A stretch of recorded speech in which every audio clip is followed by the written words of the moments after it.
에베소서 3장 1절에서 2절의 말씀입니다. 에베소서 3장 1절에서 2절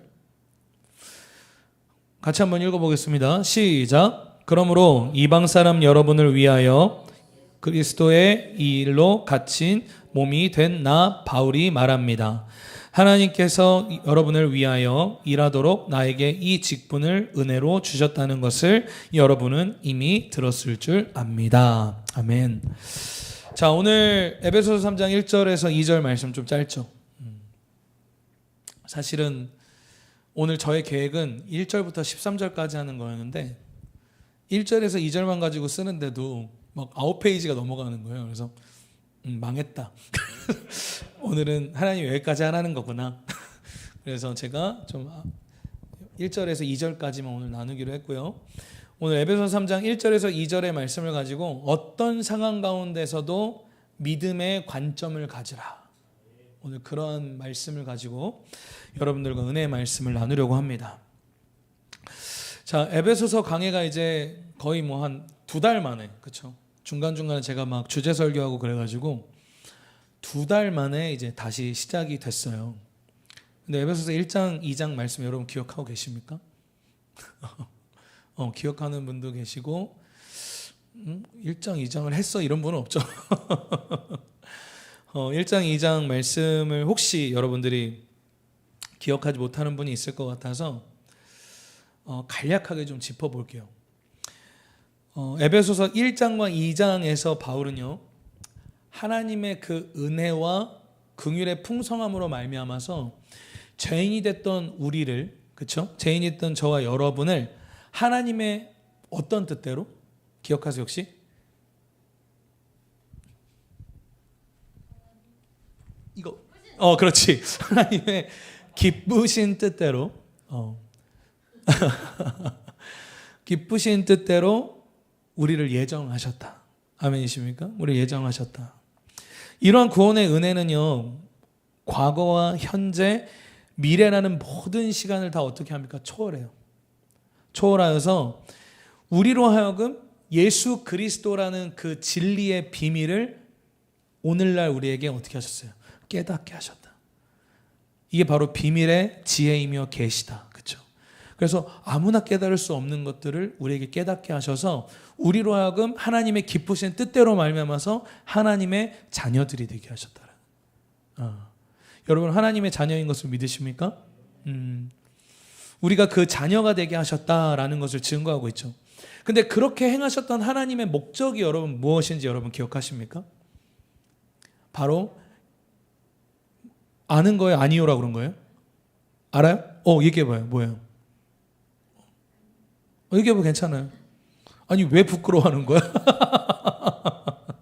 우리 에어컨 이거 잠깐 꺼주실래요? 네, 좀 많이 더워서 이따 추웠다 그러면 다시 켜주세요. 추워요 혹시? 추우면 얘기해 주세요. 원성전 선생한테. 우리를 왜 그렇게 하나님의 자녀가 되게 하셨는가? 에베소서 1장 6절이랑 14절에 그 말씀이 나와 있는데 그 은혜의 중요한 목적은 바로 하나님의 영광스러운 그 은혜를 찬송하게 하시기 위하여서. 그러니까 저와 여러분이 하나님의 자녀가 된 이유는요, 따릅시다. 하나님을 예배하기 위하여서. 아멘. 그러니까 우리는 그 부르심에 맞게 살아야겠죠. 우리의 모든 일거수일투족 1분 1초가 다 그 하나님의 영광을 위하여서 그렇게 살아가야 된다는 거예요. 또한 바울은요, 이어서 뭐라고 이야기합니까? 당시 신분과 출신, 이방인과 유대인, 그들의 사회적 위치나 어떤 이런 것들, 그 모든 것과 관계없이 모든 분열과 차별을 하나님께서 예수 그리스도를 통해서 다 허무셨다. 그래서 모든 막힌 담을 허무셔서 그리스도 예수 안에서 우리가 따라합시다. 하나 되게 하셨다. 하나 되게 하셨다. 그게 하나님께서 이 땅 가운데 실현하고자 하시는 온전한 평강이며 평화이고 그것이 이 땅에 하나님께서 세우시는 교회의 모습이다. 그래서 우리는 어떤 출신 성분, 우리가 어떤 가정의 배경, 어떤 상황 가운데 지금 살고 있던지 그 모든 것이 상관없이 우리는 다 그리스도 안에서 형제이며 자매입니다. 그래서 우리는 다 예수님을 다 형님으로 모시고 오라버니로 모셔야 돼요. 아멘? 그분이 우리의 형제시잖아요. 그렇죠? 그래서 우리 예수 오라버니, 예수 형님 그렇게 부를 수 있는 그런 우리는 한 가족이 되었다. 그래서 우리는 그런 하나님의 뜻 가운데서 성령 안에서 그렇게 모두가 예수 그리스도 안에서 함께 다 어떻게 되어진다? 지어져 가고 있다. 하나님의 그 거룩한 성전이 되기 위하여서. 그것이 바로 에베소서 1장, 2장에서 중요하게 다루고 있는 요점이에요. 할렐루야. 여러분 얼마나 지금 편해. 에베소서 강의 1강부터 12강을 지금 이렇게 짧은 시간 다 이제 이해한 거야. 할렐루야. 그 1강부터 12강까지 들었으니까 이제 이해를 하는 거지, 그지? 그러면서 오늘의 이제 3장이 이제 시작되는 거죠. 이 에베소서 3장은 이제 특별히 바울이 그 에베소 지역에 있는 교회 그리스도인들에게, 그 독자들에게 이제 기도하는 내용이에요. 근데 사실 실질적인 기도는 14절부터 시작이 됩니다. 14절부터. 그 이유는요, 에베소서 3장 1절에 이 첫 어구를 보면 아는데, 말씀 좀 띄워주시겠어요? 우리 아까 봤던 말씀. 자, 앞에 보면 뭐라고 되어 있냐면, 여기 이제 그러므로 되어 있죠. 개역개정에 보면 이제 이러므로라고 되어 있어요. 제가 항상 얘기했죠.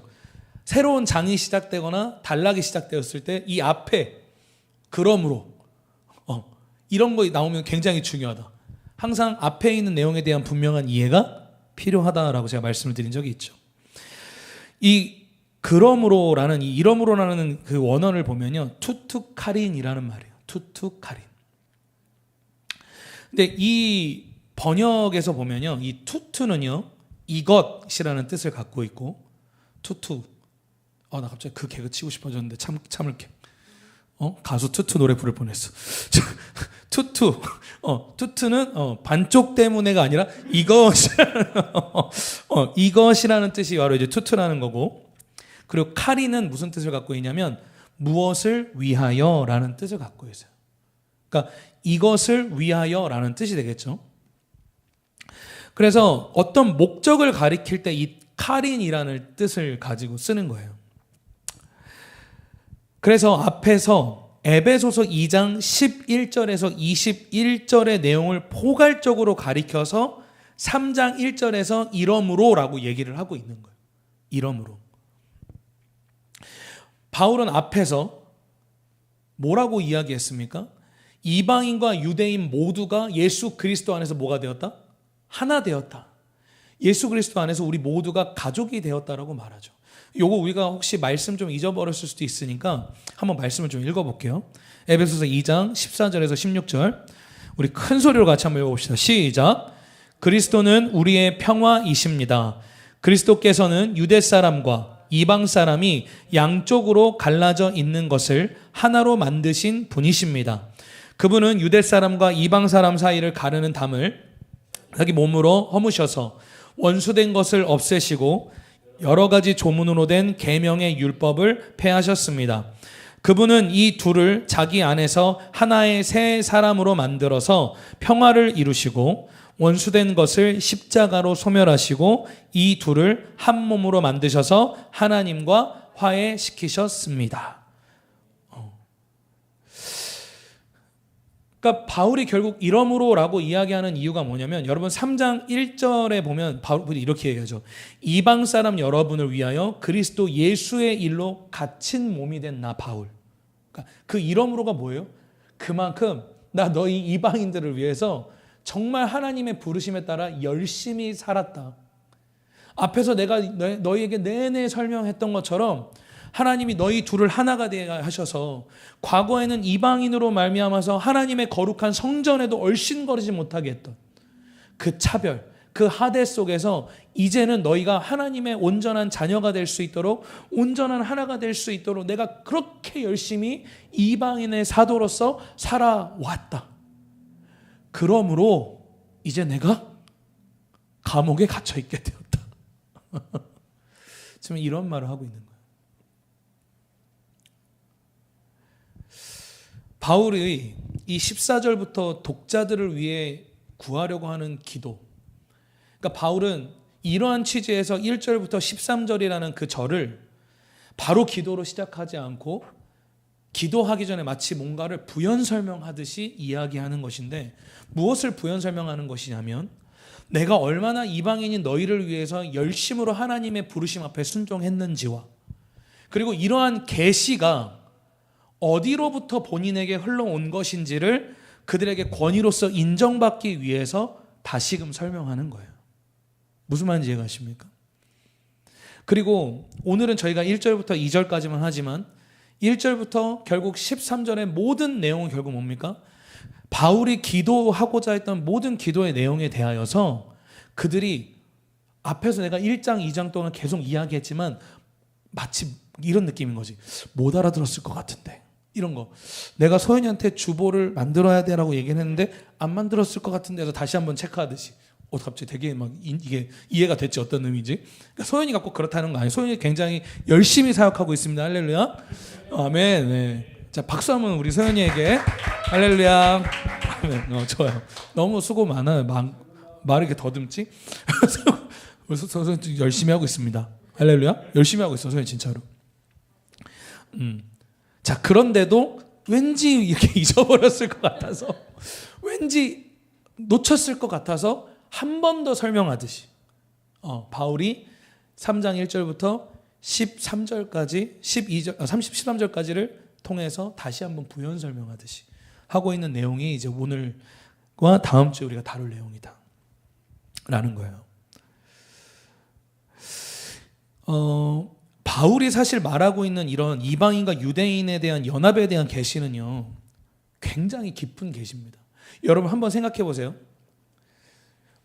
우리가 예수님을 딱 믿고 구원을 받았어. 예수님 믿는 것도 어려웠지만 믿고 나서도 우리가 힘든 게 뭐냐면 이런 문제들. 아니, 어떻게 원수를 사랑하지?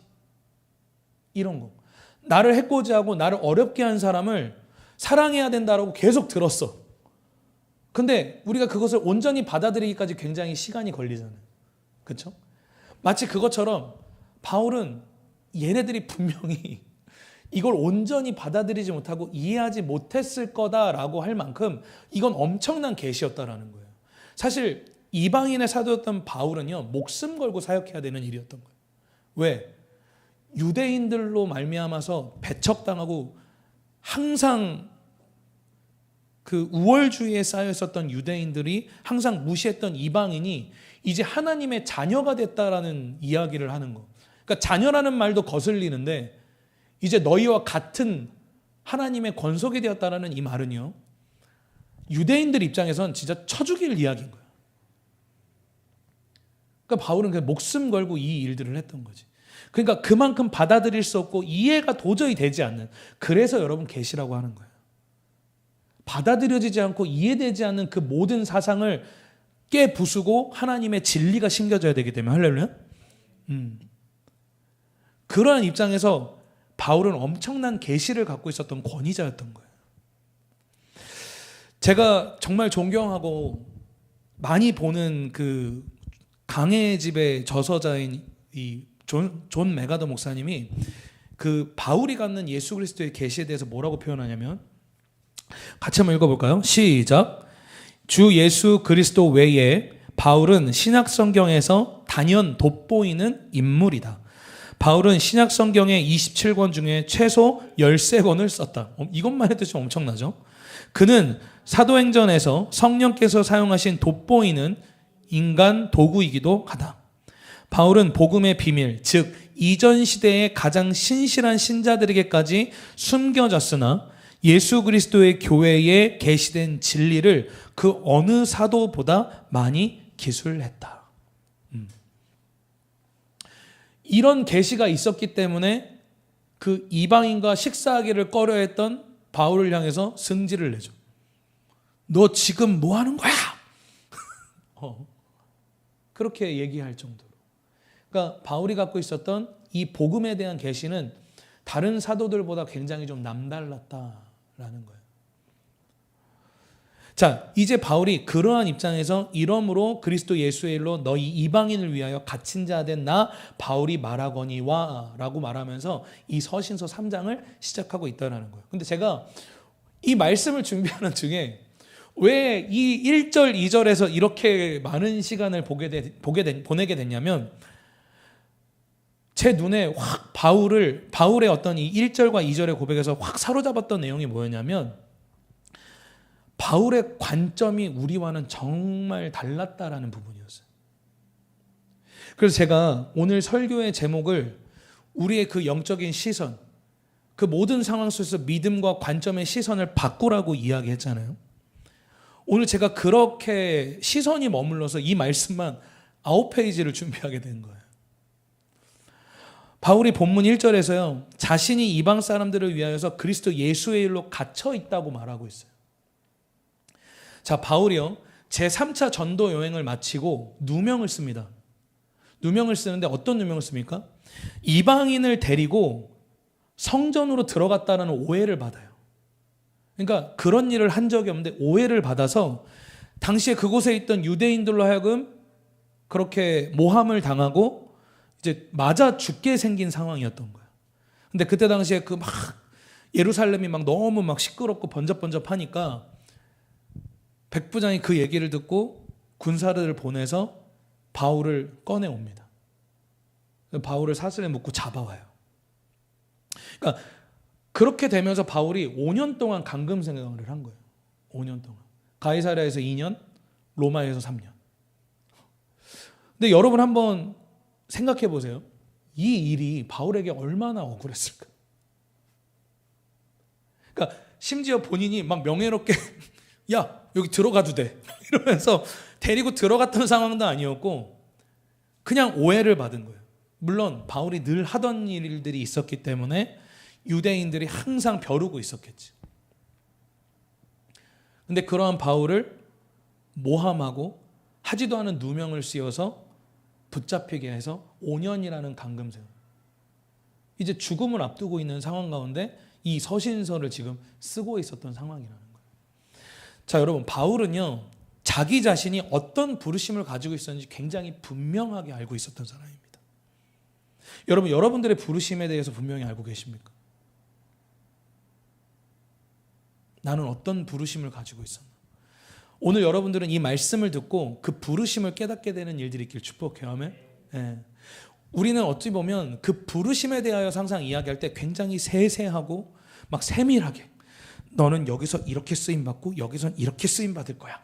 막 이렇게 우리는 생각하지만 역시 바울 역시도 그렇게 자기 자신의 부르심을 알지는 못했습니다. 바울이 깨닫고 있었던 부르심이 뭐예요? 바로 이방인의 사도였다라는 거예요. 나는 이방인을 위하여 부르심을 받은 자다라는 것만 알고 있었어요.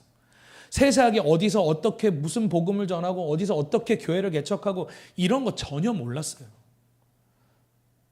저 역시도 하나님 앞에 부르심 받았던 때를 기억하면 하나님이 내가 너를 이렇게 사용할 거고 이렇게 사용할 거고 이렇게 사용할 거예요 라고 말씀했다라고 믿었던 게 제 안에 그렇게 많이 아직 이루어지지 않았던 것 같아요.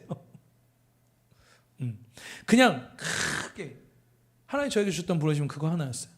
내가 너로 인하여서 이 땅 가운데 예배자들을 일으킬 거다. 하나님을 정말 신령과 진정으로 예배할 수 있는 하나님의 사람들을 일으킬 거야. 그거 하나 믿고 지금까지 왔던 거예요. 그 결과가 우리 원성전 전사님이었고, 그 결과가 우리 지금 여러분 3년 전에 우리 소연이 예배인도 한 거 여러분 보세요.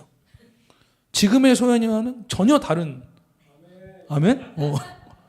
이건 뭐 거의 그냥 베드로 성령 받기 전과 후야. 할렐루야. 이거 완전 달라요. 할렐루야. 그러니까 물론 내가 잘했다는 게 아니라 내 부르심이 그랬다고. 그렇게 예배자들 일으키는 거. 그래서 지금까지 온 거예요. 그러니까 이런 것처럼 우리는 구체적인 부르심에 대해서 깨달을 방법이 없죠. 하지만 저와 여러분을 하나님이 부르신 목적은 분명하게 있다라는 거예요. 오늘 좀 열어주겠어요? 자, 바울 스스로는 자기 자신의 부르심에 대해서 뭐라고 이야기하는지 볼까요? 자, 첫 번째 우리 읽어볼까요? 시작. 이방인을 위하여 그리스도 예수의 일꾼이 되어 하나님의 복음의 제사장 직분을 하게 하사. 이게 바울 스스로가 자기 자신의 부르심, 그 데스티니, 아이덴티티를 설명하고 있는 장면이에요. 또는 뭐라고 그래요? 이방인의 사도, 그리고 이방인의 스승. 그러니까 바울은 이러한 분명한 하나님의 부르심의 목적에 대하여서 알고 있었다. 그냥 이건 제가 그냥 믿기로 우리 예나 자매님은 기도의 용사. 기도의 용사. 우리 춘호는 미디어의 사자. 뭐 이렇게 할 수 있겠지. 뭐 이런 큰 부르심. 각자가 갖고 있는 그런 부르심처럼 바울 역시도 자기 자신이 어떤 부르심 가운데 있었는지를 굉장히 분명하게 알고 있었다. 바울은 이러한 일로 인하여서 수많은 유대인들에게 항상 반대에 부딪혔고, 그리고 우상을 섬기는 자들로 하여금 항상 미움을 사고, 그리고 로마라는 당대 굉장한 강국이었던 그 로마라는 압제 속에서 항상 우두머리 앞에 서서 고난을 당하여도 옥에 갇혀도 항상 앞장서서 그 고난을 당했던 사람이 바로 바울이었다라는 거예요. 자, 근데 저는 여러분에게 물어보고 싶어요. 자, 여러분의 부르심이 뭔지 하나님이 어느 날 기도하는 가운데 바울에게처럼 이렇게 여러분에게 말씀해 주셨어. 그럼 여러분 이런 고난에 앞장설 수 있겠냐라는 거예요. 여러분 항상 그래요. 하나님, 절 부르신 하나님 목적이 뭐예요? 하나님 절 왜 부르셨어요? 어떻게 부르셨어요? 우리 항상 그 오리지널 디자인에 대한 질문을 하나님께 계속 하잖아요. 그렇죠? 자, 근데 하나님이 알려주셨어. 근데 그 알려주시면 여러분 이렇게 바울과 같이 순종할 준비가 되어 있냐고요. 내가 옥에 가두어지는 일이 있다 할지라도, 내가 매맞는 일이 있다 할지라도, 내가 죽음을 무릅쓰고 이 이방인들의 사도가 되어서, 이방인들의 스승이 되어서 이방인들을 위하여 부르신 하나님의 부르심을 위하여 헌신했던 바울처럼 내가 예배를 하더라도 목에 피가 나더라도 주님 앞에 예배하기로 결정합니다. 할렐루야. 아니, 뭐 꼭 피가 나라는 건 아니야. 근데 어쩔 수 없이 해야 되는 믿음의 요구를 하나님이 하실 때가 있다고요. 하실 때가 있다고.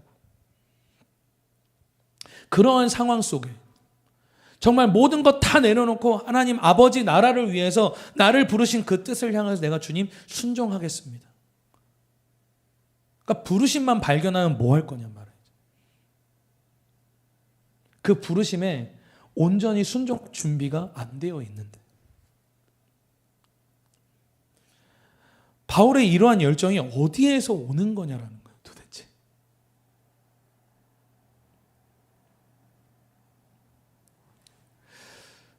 바울은요, 에베소서 1장 1절에서요, 그리스도 예수의 일로 갇힌 자가 되었다라고 이야기를 해요.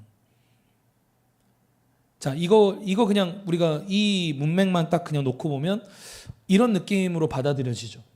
내가 예수님을 열심히 증거해서 내가 이렇게 옥에 가두어진 상태, 가택연금이 된 상태가 되었어. 이렇게 우리가 받아들여지기 쉬워요. 근데 원어로 보면 그렇게 이렇게 순화시켜서 이야기하지 않아요. 이걸 원어로 보면 어떤 의미가 되냐면, 이게 예수님을 위해서 내가 이렇게 하다 갇혔다라는 의미가 아니라 그냥 뭐라고 얘기하냐면 내가 예수 그리스도의 죄수가 되었다라고 이야기를 해요. 그리스도 예수의 갇힌 자가 되었다라고 이야기를 해요. 그러니까 굉장히 러프하고 과격하죠. 내가 뭐 이래서 갇히고 뭐 이게 아니라 나는 그냥 예수 그리스도의 종으로서 그냥 예수 그리스도의 포로가 되었다. 이렇게 그냥 표현하고 있는 거예요. 바울을 고발하고 핍박한 것은 유대인들이었고, 그를 5년 동안 옥살이하게 만들었던 것은 로마라는 그 강국이 가지고 있었던 권세였지만, 사실 바울은 어떤 시점을 가지고 있는 거예요? 아니, 이거 얘네들 때문에 내가 가둬진 게 아니라 난 이방인의 사도로서 하나님의 종이 되었고, 할렐루야, 그리스도의 포로가 되어서 나는 그분의 그냥 죄수가 되어서 내가 지금 이곳에 있게 되었다 라고 이야기하고 있는 거예요.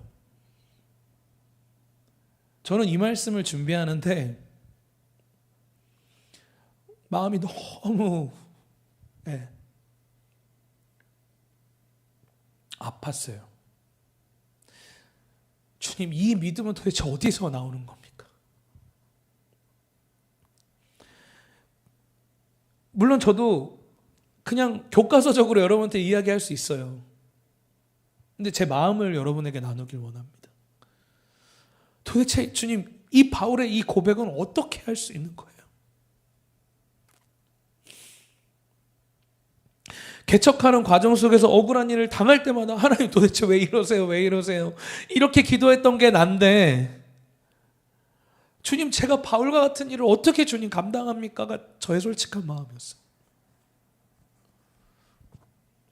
어떻게 이럴 수 있냔 말이에요.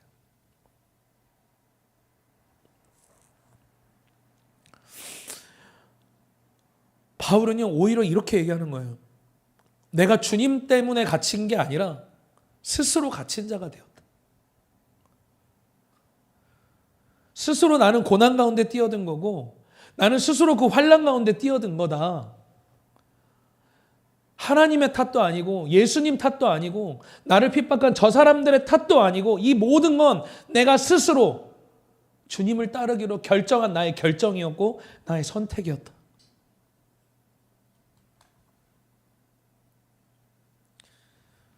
그 말을 하고 있는 거야. 그러니 제가 얼마나 죄책감이 들었겠어요. 이 설교 준비를 하는데. 빌립보서 3장 10절에서 14절의 말씀을 보면요. 내가 바라는 것은 그리스도를 알고 그분의 부활의 능력을 깨닫고 그분의 고난에 동참하여 그분의 죽으심을 본받는 것입니다. 그리하여 나는 어떻게 해서든지 죽은 사람들 가운데서 살아나는 부활에 이르고 싶습니다. 바울은 그냥 거기에만 미쳐 있었던 거예요. 그냥 이 땅에서 사는 거에는 관심이 없어. 그냥 이 땅에서 사는 오직 하나 관심. 내가 이 땅 가운데서 정말 예수님과 함께 고난에 동참할 수만 있다면 그냥 거기 하나에 미쳐 있는 거예요. 그리고 그 모든 하나님의 부르심을 다 마무리하고 주님 앞에 서는 그날. 다시 정말 찬란하게 영광스럽게 부활하는 그날만 꿈꾸고 있는 거예요. 우리 SMC 그런 교회 됩시다. 할렐루야. 정말 그런 교회 됩시다. 몸집 키우고 재정 넘쳐나고 사람들 많아 좋아요. 다 좋은데 거기에 눈먼 교회가 아니라 그냥 예수 그리스도 한 분이면 되는 교회. 할렐루야. 저는 우리 교회가 빌라델비아 교회가 됐으면 좋겠어요. 작지만 하나님의 일을 신실하게 감당했던 그 교회. 오늘 우리 교회가 그런 교회 됐으면 좋겠어요.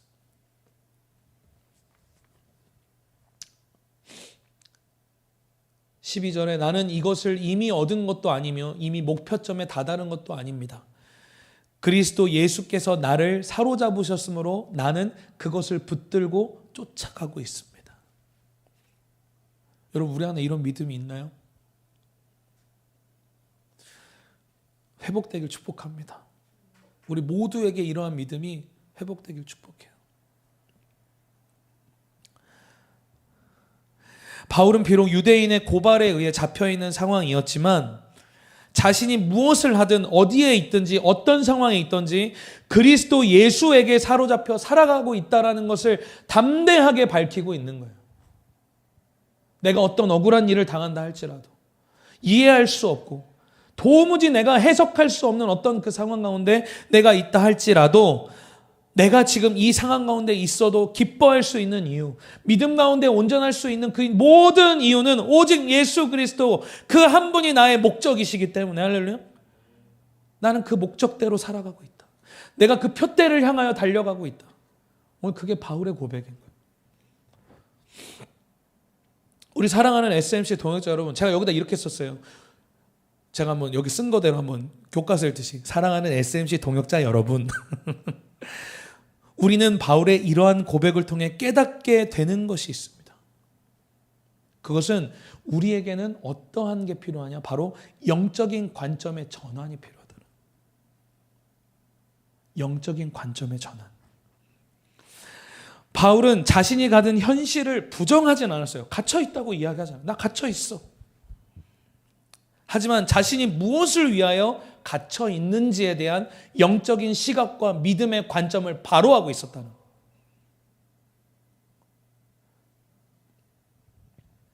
여러분 바울의 시각에서 한번 생각해 보세요. 그가 어떤 시각으로 실제로 팩트를 체크할 수 있었을까? 나는 가둬져 있다. 나는 지금 분하게 잡혀 있다. 저 유대인이라는 것들 항상 나 박해하고 핍박하고 맨날 나 모함하고 나 힘들게 하는 애들. 그리고 지금 나를 감시하고 있는 로마의 군사들이 있고 그리고 나는 곧 죽을 수도 있다. 그게 바울이 보고 있는 실질적 팩트였어요. 만일 바울이 이것에 집중하고 있었다면 어땠을까요? 바울도 포기하고 싶었을 거예요. 그냥 내려놓을 수밖에 없었을 거예요. 주님, 나 못하겠습니다. 그러니까 저와 여러분이 영적인 믿음의 그 신앙 속에서 하나님의 나라의 일을 위하여서 살아가는 과정 가운데 우리가 낙심하는 이유가 결국 뭐라는 게 여기서 발견됩니까? 우리는 자꾸 팩트에 집중한다. 우리가 살아가는 이 시점에 보이는 현상, 실제의 현상에 너무나 과도하게 뭐 한다는 거예요? 집중하고 있다. 그렇기 때문에 포기하고 싶어지는 거예요. 바울이 이러한 현실에서 모든 것을 다 포기할 만큼 힘들었던 이 시기 가운데서 어떠한 영적인 시선을 가졌기에 바울이 이러한 믿음을 가지고 있었냐. 오늘 그게 핵심인 거죠. 띄워주시겠어요? 그 핵심이 무엇이냐? 같이 읽어봅시다. 시작. 그리스도인의 삶에는 반드시 하나님의 목적이 있다는 믿음의 관점이 필요하다는 거예요. 저와 여러분에게는 하나님의 목적이 있어요. 그 목적. 하나님의 뜻 가운데서 믿음으로 살아가는 모든 과정 속에서 우리는요, 뜻하지 않고 내가 직면하지 않았으면 하는 많은 일들을 경험합니다. 저 역시도 그랬어요. 저 역시도. 저는 교회 개척하면 하나님이 다 도와주실 줄 알았거든요. 근데 도와주시긴 했어, 결론적으로. 하지만 그 믿음에 도달하기까지 넘어서야 하는 나의 믿음의 씨름들이 계속 있는 거야. 근데 우리는 항상 어때요? 그러한 일이 내 안에 일어나지 않았으면 하는 그러한 고백들을 하면서 간다는 거예요. 근데 여러분 한번 생각해보세요. 그런 일을 직면하면 여러분 가장 먼저 하는 기도가 뭐예요? 보통 이렇게 기도해요. 하나님 도대체 저한테 왜 이러세요? 하나님 정말 살아 계신 거예요? 아니 하나님, 아니 저 사랑하신다면서요? 아니 제가 하나님 나라 위해서 이렇게 열심히 살고 있는데 왜 저한테 이런 어려움이 와요? 라는 기도를 가장 우선순위로 둔단 말이에요. 그게 그냥 버릇처럼 나오잖아. 꼭 각 잡고 기도 안 하더라고. 무슨 일이 딱 벌어지면 주님 저한테 왜 이러세요? 제가 이 신정건 나탈고 온 날도 딱 끊어지고 이게 손이 이렇게 이 신정건이 돌아가는 거예요. 탁 돌아가자마자 뭐라고 했는지 아세요? 주님 저한테 왜 그러세요? 지가 장난치다 그래놓고서 맞아?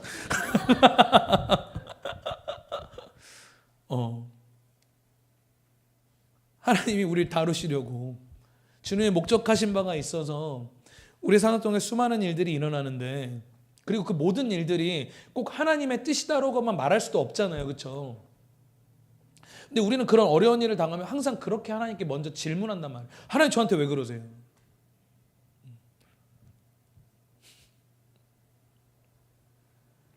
어쩌면 우리는요 죽는 날까지 이 질문하다 끝나는 걸지도 몰라요. 죽는 그날까지 하나님 저한테 왜 그러세요? 하나님 저한테 왜 그러세요? 하나님 이 일은 왜 일어나는 거예요? 왜 그러는 거예요?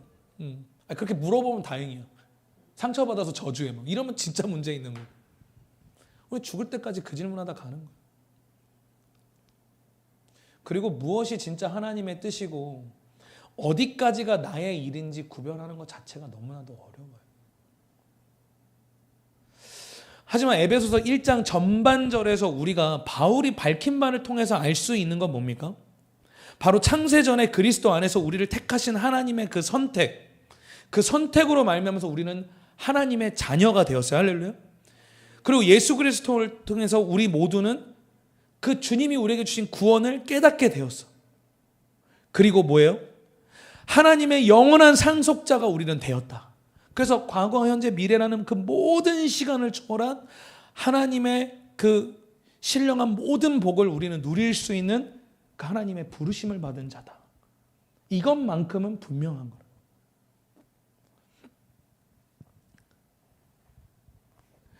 무엇이 하나님의 뜻이고 우리의 지혜로는 모든 것을 다 할 수 없지만 우리의 모든 삶이 하나님의 주권 가운데 있다라는 것을 여러분이 믿어야 돼요. 모든 것이 다 하나님의 주권 속에 있다. 우리 좌우 옆에 분에게 이렇게 좀 축복합시다. 당신은 하나님의 주권 가운데 있습니다. 아멘? 하나님의 주권 가운데 있다. 그걸 믿어야 돼. 그걸 붙잡아야 되는 거예요.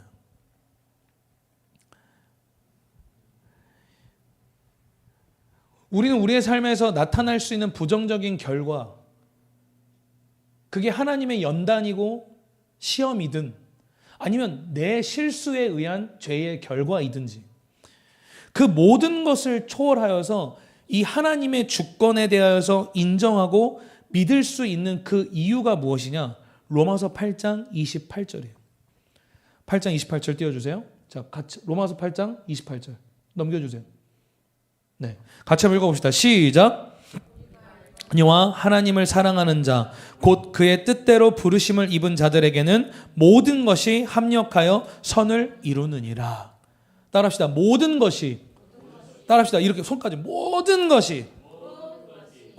그거 안 돼. 하트 하지 마. 모든 것이 합력하여 선을 이루느니라. 아멘. 그게 여러분의 실수이든지 도무지 이해할 수 없는 역경과 환난의 어떠한 시간이든지 간에 그 모든 것을 초월하여서 하나님은 우리의 삶 속에서 역사하고 계시고 하나님이 주권을 가지고 계시다는 거예요. 그걸 믿을 때에 우리의 시선이 팩트를 체크하는 데만 집중하는 것이 아니라 영적인 관점으로 믿음의 시각으로 우리를 전환시킬 수 있는 선택을 할 수 있다. 그러한 믿음이 우리에게 있다면 어떠한 일이 일어나느냐? 데살로니가전서 5장 16절에서 18절 제가 읽어드릴게요. 항상 기뻐하십시오. 끊임없이 기도하십시오. 모든 일에 감사하십시오. 이것이 그리스도 예수 안에서 여러분에게 바라시는 하나님의 뜻입니다. 여러분 바울처럼 갇히고 룰루랄라 할 수 있겠어요? 나는 그렇게 갇혀있으면 서신서도 못 쓸 것 같아. 나 맨날 이런 거 쓸 것 같아. 저를 위해서 제가 여길 빠져나올 수 있도록 여러분 기도해 주시기 바랍니다. 제가 이렇게 해서 여기서 이렇게 은혜를 힘입어서 이렇게 여기서 이렇게 해서 나올 수 있도록 여러분 도와주시길 바랍니다. 여러분 기도하고 계십니까? 근데 바울의 열정이 뭐야? 바울의 열정은 뭐야? 그 구원. 네가 하나님의 자녀가 되었다. 그리고 하나님 이 땅 가운데 소망을 되시는 그 교회가 온전히 세워지길 바라는 그 열정 하나에 완전히 꽂혀서 그 어려움 속에서도 그 믿음의 관점이 바뀌니까 모든 게 다 하나님의 나라로 보이는 거예요. 그래서 그 안에서 끊임없이 하나님의 교회를 위하여서 바울이 개척한 그 교회들을 위하여서 계속 서신을 쓰잖아요. 이 위대한 믿음. 따라합시다. 항상 기뻐하십시오. 끊임없이 기도하십시오. 모든 일에 감사하십시오. 이것이 그리스도 예수 안에서 여러분에게 바라시는 하나님의 뜻입니다. 여러분, 이게 하나님의 뜻입니다. 할렐루야. 이게 하나님 뜻이야.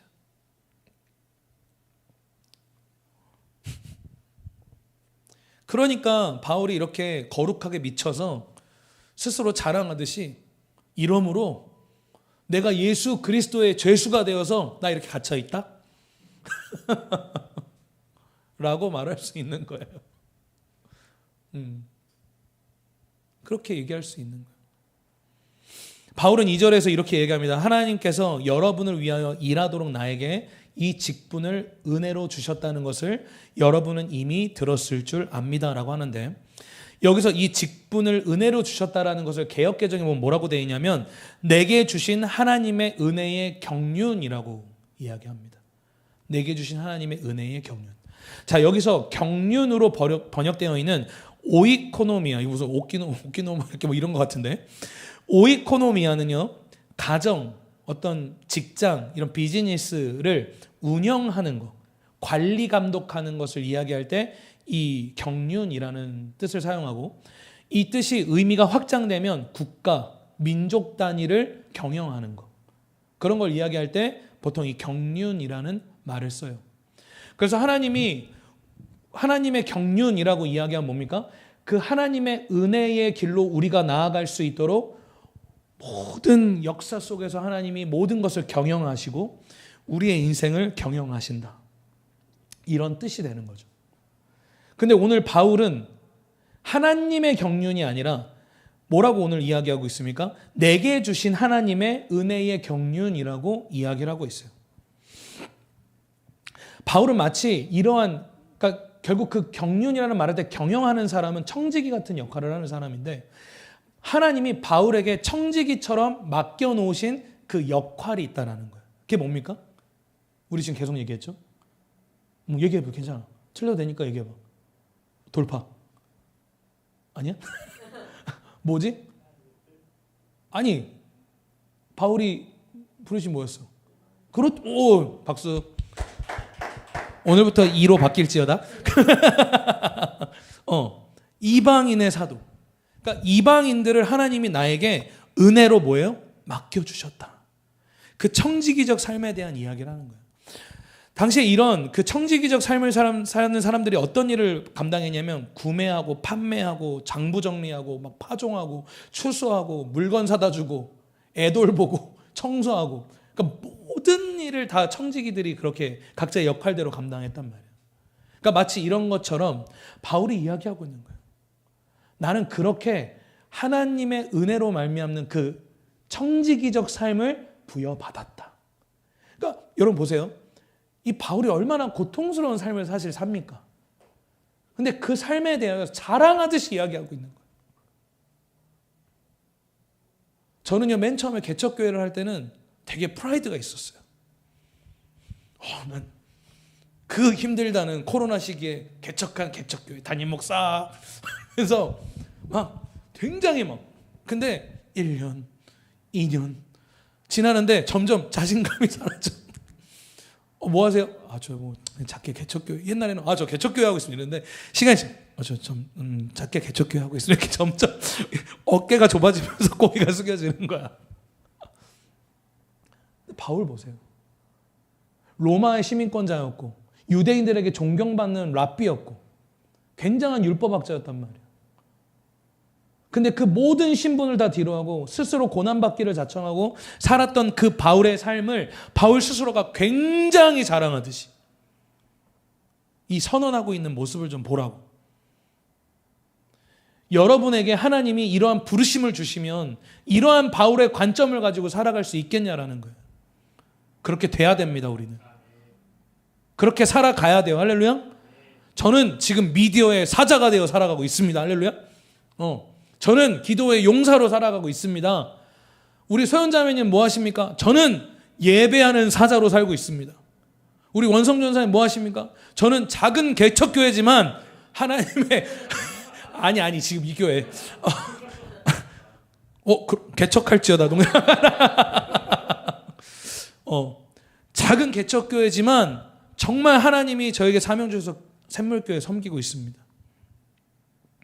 저는 얼마 전에 우리 원성준 전사님 설교를 이제 우리 부교육자다 보니까 쭉 봤어요. 저 원래 남의 설교 잘 그렇게 안 보는데 쭉 보는데 원성준 전사님이 그 마지막에 했던 말이 아직도 감동이었어요.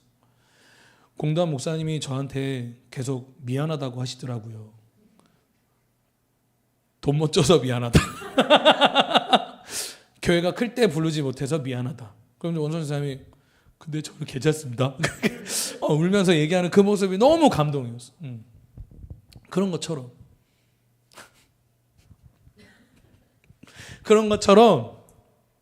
그 당당한 믿음. 내가 어떤 처지에 있다 할지라도 당당할 수 있는 믿음.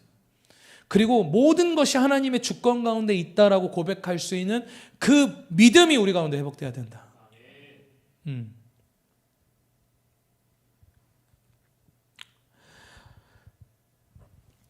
시간이 없으니까 오케이. 그래서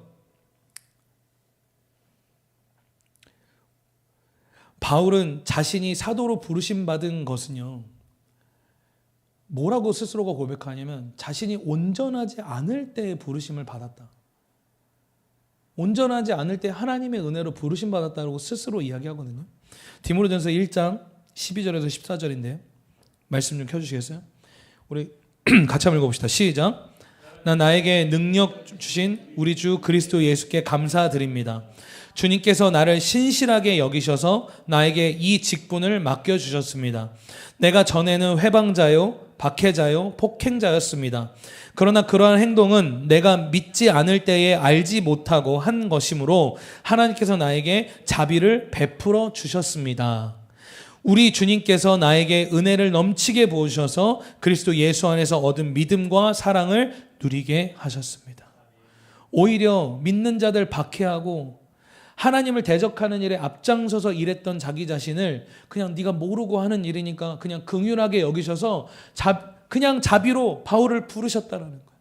그래서 내가 그리스도 예수를 위하여 이렇게 이방인을 위하여 핍박받는다 할지라도 이렇게 쓰임받는 그 모든 일이 감사한 것은 하나님이 나에게 어떻게 하셨기 때문에 청지기로 나를 부르셨기 때문에 내가 이 모든 일을 감당하도록 나를 부르셨기 때문에 이 믿음에 대한 부르심에 대한 믿음의 이 확고함이 바울 가운데 있었다라는 거예요. 사랑하는 우리 SMC 성도 여러분, 이 믿음이 여러분 가운데 회복되길 축복합니다. 여러분, 믿음으로 살아가는 건 절대 순탄치 않습니다. 순탄치 않아요. 그게 왜 순탄치 않습니까? 물론 하나님이 우리를 단련시키시기 위하여서 불 가운데로 지나가게 하실 때도 있어요. 그런데 원수들이 그 하나님의 믿음의 맛을 여러분들의 삶 가운데 경험하는 걸 무척이나 싫어한다. 그렇기 때문에 여러분들의 아킬레스건을 가지고 계속 뒤흔드는 거야. 야, 떨어져 나가라. 떨어져 나가. 너 왜 거기 계속 붙어있냐. 너 힘들기만 하잖아. 근데 바울 보십시오. 한번 보세요. 흔들릴 것 같습니까? 안 흔들려요. 왜? 내 인생 하나님이 붙들고 계시고 내가 하나님 주권 가운데 있기 때문에 하나님의 목적이 내 삶 가운데 있기 때문에 할렐루야? 그래서 따라합니다. 목적 있는 사람들, 하나님의 부르심이 있는 사람들은 그 부르심과 목적이 끝날 때까지 절대로 죽지 않는다. 아멘? 우린 죽지 않아. 아멘. 우리 소연자매님 나와주시고요. 오늘 제가 여러분 피아워십의 이동선 목사님 아시죠? 제가 사실은 다른 분 간증을 이렇게 설교 때 잘 안 하는데 오늘 이 설교를 준비하면서 이동선 목사님 간증이 좀 생각이 나서 이 간증을 여러분들에게 좀 간단히 나누고 오늘 함께 좀 기도했으면 좋겠어요. 이동선 목사님이 이제 피아월십으로 굉장히 많은 관심과 주목을 받게 되죠. 근데 작년 이맘때쯤이었던 것 같아요. 볼륨 좀 줄여주세요. 작년 이맘때쯤에 이동선 목사님이 고질병이 하나 있었는데 십자인대 파열이었다고 하더라고요. 몰랐어요. 근데 그 십자인대 파열을 본인의 자녀들과 놀아주다가 4번째 겪게 된 거예요. 그러니까 보통 그런 쪽 전공의들이 얘기할 때 4번째면 수술을 못합니다. 왜냐하면 끊어진 걸 계속 이어붙이는 거기 때문에 잘라내는 부분들이 점점 줄어들기 때문에. 근데 4번째 당하고 이동성 목사님 하나님께 그렇게 기도를 했대요.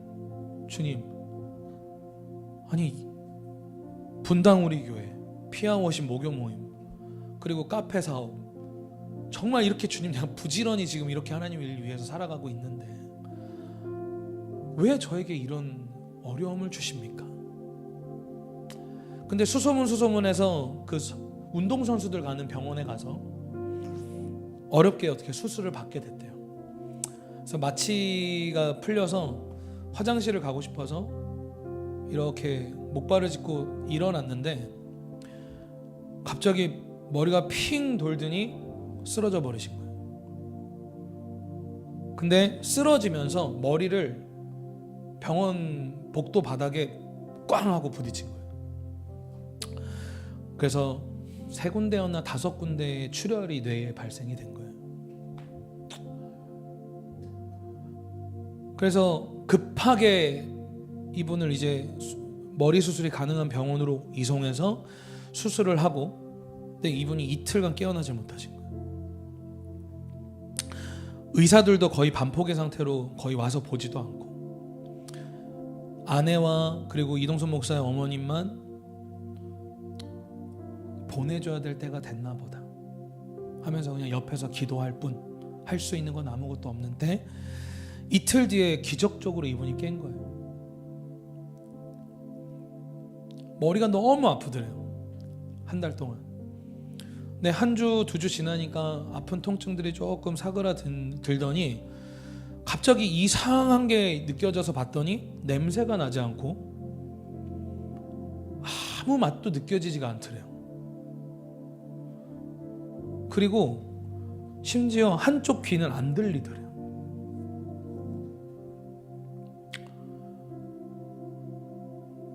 그 절망감이 엄청났다고 하더라고요. 여러분 한번 생각해보세요. 뭘 먹었는데 아무 맛이 안 나는 거예요. 제가 코로나 때 코로나 후유증으로 미각 후각을 잃었었거든요. 미각은 아니고 후각만 잃었었거든요. 근데 그것도 너무 고통스럽더라고요. 먹는데 풍미가 안 느껴지고 그냥 짜다 싱겁다만 느껴지는 거예요. 근데 짜다 싱겁다도 못 느낄 만큼 그냥 미각이 소실이 된 거예요. 그리고 귀는, 한쪽 귀는 거의 들리지 않는 상태. 근데 여러분 예배인도자한테 한쪽 귀 안 들리는 건 너무 크거든요. 그래서 그분 인도할 때 보면 인이어 한쪽을 뺍니다. 그럴 때가 많이 있어요. 그게 안 들려서 그래요. 그런 상황들을 쭉 이렇게 놓고 보는데 하나님께 정말 너무 기도할 수밖에 없더래요. 주님, 저는 그냥 주님 일을 위해서 열심을 냈을 뿐인데 왜 저에게 이런 시련을 주십니까? 기도할 수밖에 없었대요. 십자인대 파열된 것도 모자라서. 우리 그럴 수 있잖아요. 이거 좀 넘어지면 주님 천군천사 파송해 주셔갖고 그 머리로 좀 안 떨어지게 보호해 주시면 안 되나? 그럴 수도 있잖아. 어째서 저에게 이런 일을 주십니까? 근데 그분도 그렇게 얘기하시더라고요. 이것이 하나님의 뜻이었다라고 자기도 과감하게 말은 못하겠다. 어디까지가 주님의 뜻인지 자기도 과감하게 말은 못하겠다. 분명히 자신의 실수도 있을 것이고 의사의 손길에 맡기셨지만 의사의 실수도 있을 것이고 어디서 무슨 실수가 있었는지는 알 수는 없지만 어쨌든 나에게 왜 이런 상황들이 초래된 것인가 하고 기도하던 중에 다시 피아 워십 예배를 시작하고 이 일들을 정직하게 진솔하게 그 회중들과 나누게 됐던 거예요. 근데 그 얘기를 나누고 나서 어떤 일이 일어나냐면 전국에 전 세계에 온라인으로 피아 월십으로 은혜를 받고 있던 성도분들 중에 아픈 분들이 그렇게 많은 줄 몰랐대요. 전에는 없었던 그런 DM들이 막 오고 메일이 오기 시작하는데 저는 8년 동안 척추가 아파서 서지도 못하고 움직이지 못하고 누워서 온라인으로만 예배를 드리고 있습니다. 어떤 청년은 저는 지금 치유될 수 없는 질병으로 말미암아서 움직이지도 못하고 이렇게 온라인으로 겨우겨우 예배하고 있는데 목사님 저 너무 죽고 싶습니다. 저를 위해 기도해 주십시오. 어떤 분은 목사님처럼 저희 남편도 뇌출혈로 쓰러져서 깨어나지 못하고 고통 속에 있습니다. 하지만 예배를 통해서 회복하고 있습니다. 그 메시지를 쭉 보는데 어느 날 이 이동선 목사님이 하나님 앞에 문득 드렸던 기도가 생각이 나더래요. 그것이 무엇이었냐면 주님 저희의 이 예배와 저의 이 모든 삶과 사역이 한 영혼에게 위로가 되고 한 영혼에게 생명을 줄 수만 있다면 주님 저 그렇게 주님께 쓰임받고 싶습니다. 갑자기 그 기도가 생각이 나면서 지금까지 하나님을 원망하면서 하나님께 물어왔던 그 모든 질문에 대한 해답으로 자기 자신이 여겨지니까 더 이상 그 찔림으로 인해서 말할 수가 없었다라는 거예요. 그리고 실제로 이동수 목사님의 이러한 연약함을 통해서 너무나도 많은 병마와 싸우고 있는 여러 사람들이 그 피아워십을 통해서 회복되고 용기를 얻고 믿음이 회복되는 일들을 지금 이동수 목사님을 통해 하나님이 역사하고 있다. 이동수 목사님은 아직도 그런 얘기 하십니다. 제가 지금 받은 이 마음이 하나님의 뜻인지 저는 온전히 알 수 없습니다. 마치 제가 오늘 설교 때 했던 얘기랑 너무 똑같잖아요. 온전히 알 수는 없습니다. 그런데 분명한 것은 하나님이 제 삶의 주관자가 되셔서 하나님 저와 함께 하셔서 제가 하나님께 기도했던 그 기도를 하나님 저의 삶 가운데 신실하게 이루어가고 계십니다. 그 간증을 하시더라고요. 여러분, 우리에게는 이러한 믿음의 시선의 전환이 필요합니다. 바울과 같은 이런 시선의 전환이 필요합니다. 믿음으로 우리의 관점을 전환할 수 있는 그 믿음이 필요합니다.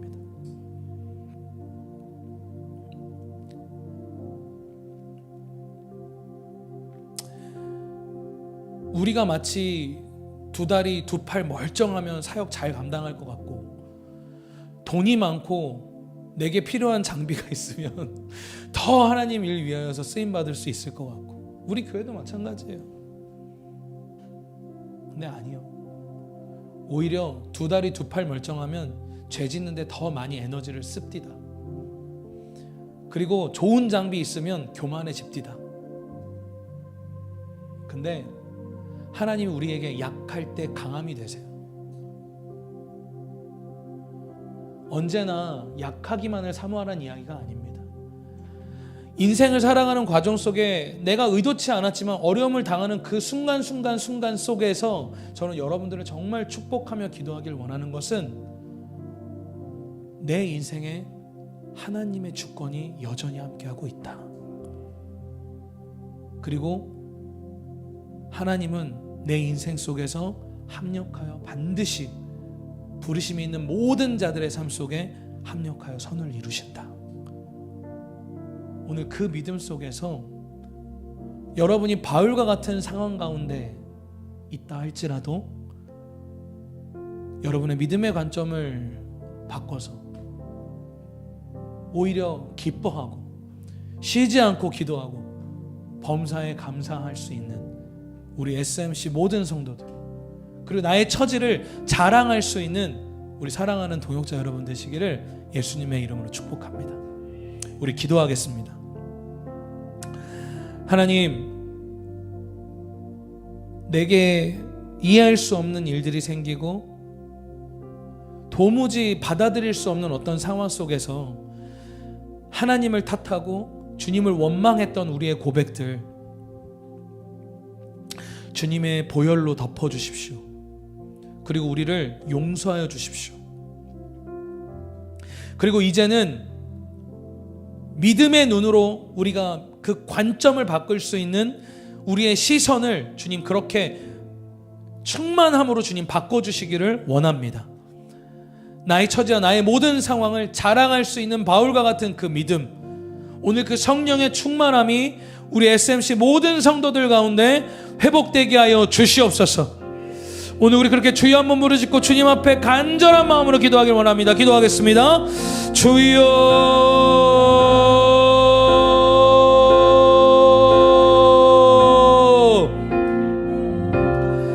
예, 주여, 우리에게 주신 아버지 하나님 그 믿음으로 말미암아 오늘 승리할 수 있는 아버지 하나님 그 믿음이 우리 사랑하는 우리 모든 성도들의 삶 가운데 주님 회복될 수 있도록 주여 역사하여 주시옵소서. 예스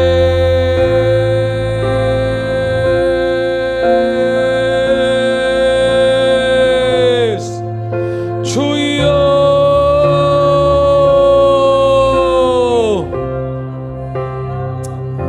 주님, 우리를 그렇게 붙들어 주시고 그렇게 주님께 쓰임받는 우리 모두가 될 수 있도록 주여, 우리로 말미암는 아버지 하나님 시점의 충만함으로, 성령의 충만함으로 바라볼 수 있는 그 믿음, 예수 그리스도의 종이 된 나, 예수 그리스도에게 사로잡힌 우리 모두가 되게 하여 주시옵소서.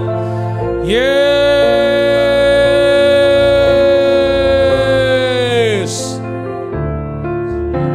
주여,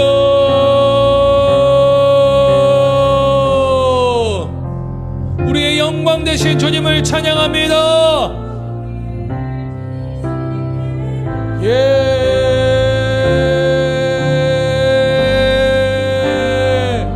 주여, 우리의 믿음의 눈을 들어 여호와를 바라보게 하여 주시옵소서. 주여,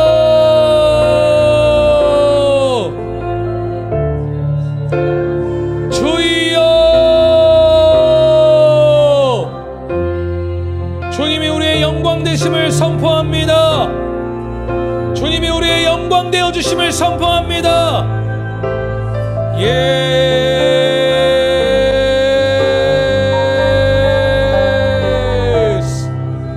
주여,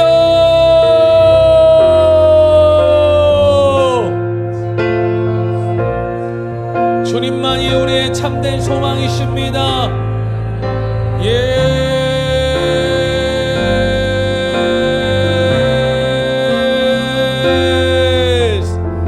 그 참된 소망 되신 주님을 붙잡고 나아갑니다.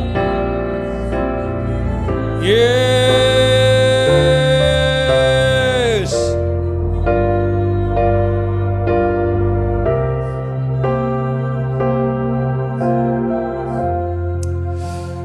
여러분, 이 시간에 오늘 그냥 여러분 눈치 보지 말고 그냥 정직하게 그냥 조용히 여러분 제 콜링에 반응하길 원하시는 분들 오른손을, 양손을 여러분의 가슴에 이렇게 포개해 주십시오. 저 아직 콜링 안 했는데 벌써 그렇게 무슨 콜링 할 줄 알고 정말 여러분 안에 바울과 같은 마음을 품길 원하십니까? 정말 바울처럼 내가 어떤 상황 가운데 있다 할지라도 그리스도 예수를 자랑하며 내가 주님께 사로잡힌 바 되었다고, 내가 그 모든 상황 가운데에서도 항상 기뻐하고 쉬지 않고 기도하며 범사의 주를 감사하며 주님 나아가길 원하시는 그 심령, 여러분 그 심령의 회복을 원하십니까? 오늘 주님 앞에 그런 부르신 가운데 내가 주님 그렇게 나아가길 원합니다 라는 마음이 있으시다면 오늘 양손을 여러분의 가슴에 이렇게 얹고 주님께 그렇게 고백하십시오. 그리고 소연이도 그렇게 하길 원하면 양 발을 페달에 포개고 아니 그냥 편하게 하세요. 그렇게 우리 주님 앞에 여러분 믿음으로 반응하며 기도하길 원합니다. 기도하겠습니다. 제가 여러분 위해서 기도 사역할게요. 기도하겠습니다. 예, 주님 감사합니다. 우리 이렇게 신실한 청년들 함께 모이게 하여 주셔서 감사합니다. 주님, 예, 주님 감사합니다.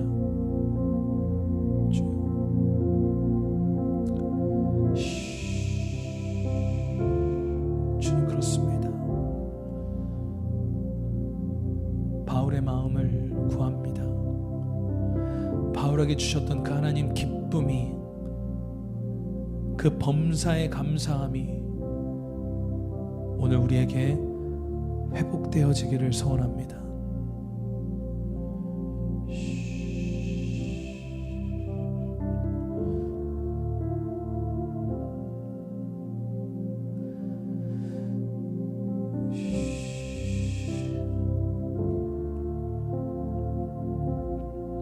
예, 주님.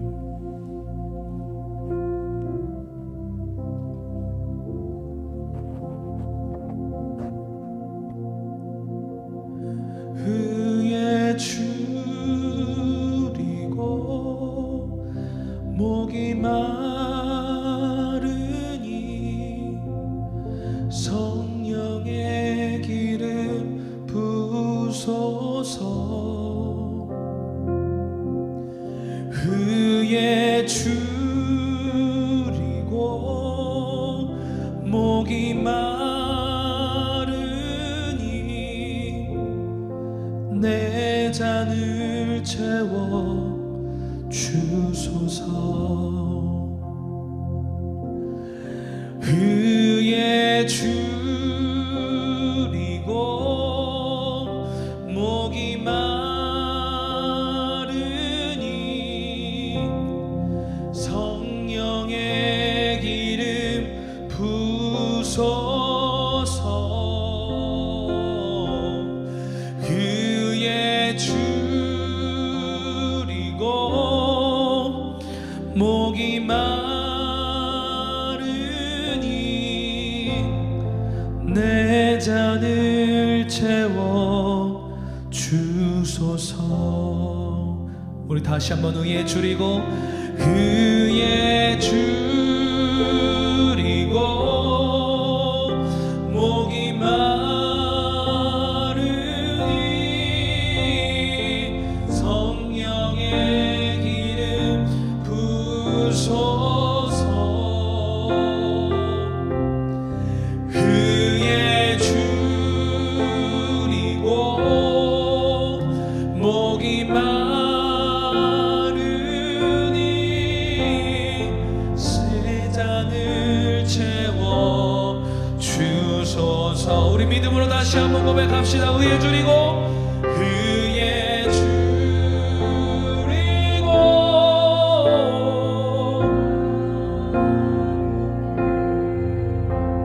성령의 기름 부소서. 의에 줄이고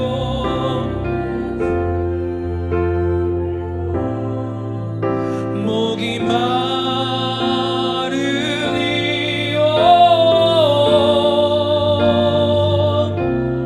주소서. 의에 줄이고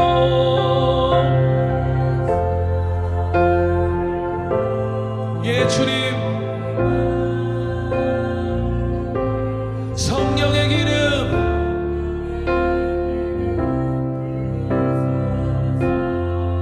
의에 줄이고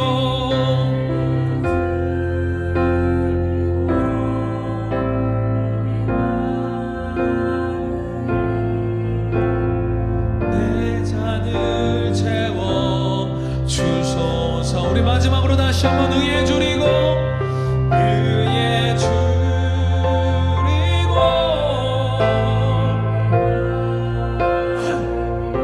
아멘.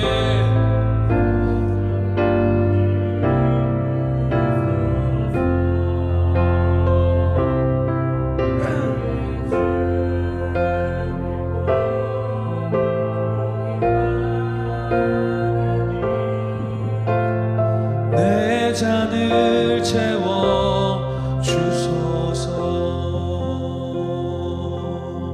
예 주님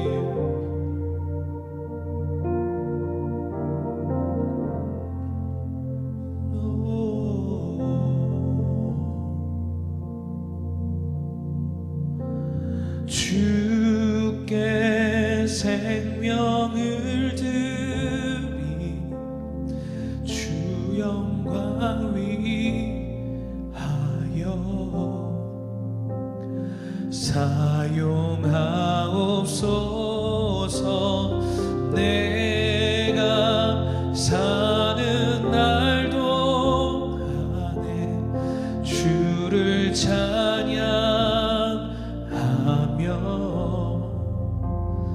기쁨의 제물 되리. 나를 받아주소서. 나의 생명 나의 생명을 드리니 주 영광 위하여 사용하옵소서. 내가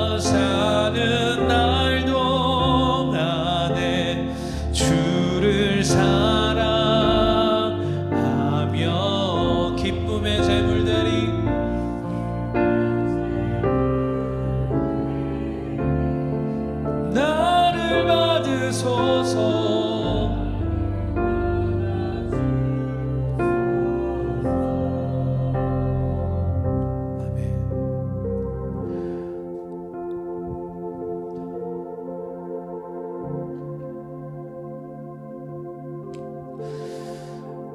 하나님, 우리 사랑하는 SMC 성도들을 축복합니다.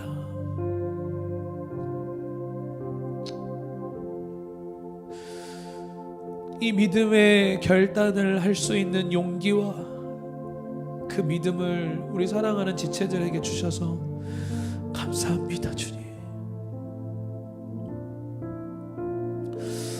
우리 모두가 주님 그 믿음을 향하여 나아갑니다. 우리의 생명이 주님의 것입니다. 우리의 인생을 주관하시는 분은 오직 하나님 한 분이시고 우리 인생의 목적도 오직 하나님 한 분이십니다. 하나님, 어느 때라도 바울과 같은 믿음으로 나아가는 우리 모든 지체 한 사람 한 사람, 우리 승호, 우리 미선자매, 우리 소연이, 우리 춘호, 우리 예나, 우리 원성, 그리고 그리고 앞으로 이 교회에 올 수많은 청년들, 주님 그렇게 바울과 같이 살아갈 수 있도록, 아니요 바울보다 더 충만한 믿음으로 이 세상을 이겨내는 우리 지체들 될 수 있도록 주님 역사하여 주시기를 간절히 기도하고 원합니다. 우리에게 주님 드릴 수 있는 예물, 그 재정을 허락하여 주심을 감사합니다. 주님 그것으로 주님의 나라를 세우게 하시고 주님 아버지께 영광되도록 주님 역사하여 주시며 믿음으로 아버지 하나님 예물을 드리는 우리 사랑하는 지체들의 모든 섬김 속에 하나님 갑절의 은혜를 허락하여 주셔서 심음으로 아버지 하나님 거두게 하시는 하나님의 은혜를 우리 사랑하는 모든 지체들 삶 속에서 경험하도록 주님 역사하여 주시기를 원합니다. 지금은 우리 구주 예수 그리스도의 은혜와 하나님 아버지의 크신 사랑과 성령님의 강함과 감동, 내주 교통하심이 어떠한 상황 가운데 있다 할지라도 믿음으로 바울과 같이 기쁨으로 자랑하듯 오늘 내가 예수 그리스도께 사로잡혀 내가 이렇게 스스로 갇힌 자가 되었다.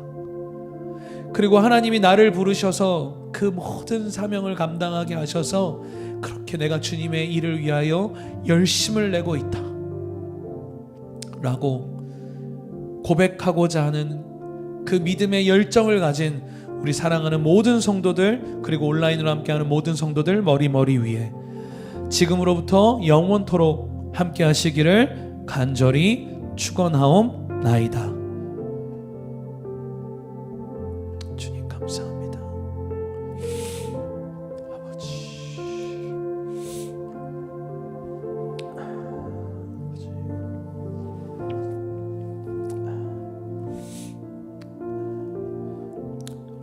예수 그리스도 이름으로 기도합니다. 아멘. 우리 주님께 영광의 박수 나갑시다. 할렐루야. 아멘. 할렐루야.